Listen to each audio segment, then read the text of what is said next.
Hi guys, ചെമ്പനീർപ്പൂ നാളത്തെ എപ്പിസോഡിൽ സച്ചിയും രേവതിയും ചേർന്ന് ദീപാവലിക്കുള്ള ഷോപ്പിംഗ് ഒക്കെ കഴിഞ്ഞു. രേവതിയുടെ വീട്ടിലേക്കുള്ള ഡ്രസ്സുകളും രേവതിക്കുള്ള ഡ്രസ്സുകളും എല്ലാം എടുത്തു.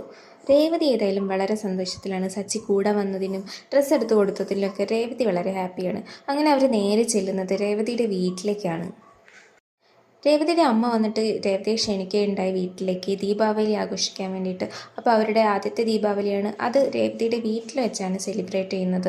പിന്നീട് നാളത്തെ എപ്പിസോഡിൽ നമുക്ക് കാണാം, രേവതി സച്ചിയും വീട്ടിലെത്തി. രേവതിയുടെ അമ്മയും അനിയത്തിയും അനിയനും എല്ലാം ചേർന്ന് രേവതിയും സച്ചിയും സ്വീകരിക്കുന്നത്. രേവതിയുടെ അമ്മ ആരതി കൊഴിഞ്ഞിട്ടാണ് അവരെ വീട്ടിലേക്ക് ക്ഷണിക്കുന്നത്. അവരുടെ പിണക്കൊക്കെ മാറി ഒന്നായെന്നാണ് അമ്മയുടെയും അനിയത്തിയുടെയും എല്ലാവരുടെയും വിചാരം.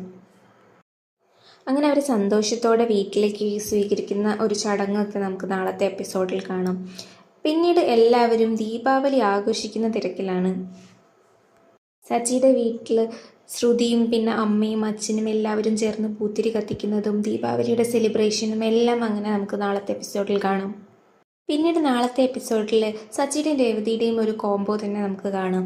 രേവതി പടക്കം പൊട്ടിക്കുന്നതും അത് പേടിച്ച് തിരിച്ച് ഓടി സച്ചിയെ കെട്ടിപ്പിടിക്കുന്ന ഒരു സീനൊക്കെ ഉണ്ട് നാളത്തെ എപ്പിസോഡിൽ. കൂടുതൽ എപ്പിസോഡുകൾക്കും വിവരങ്ങൾക്കും ചാനലൊന്ന് സബ്സ്ക്രൈബ് ചെയ്തേക്കണേ.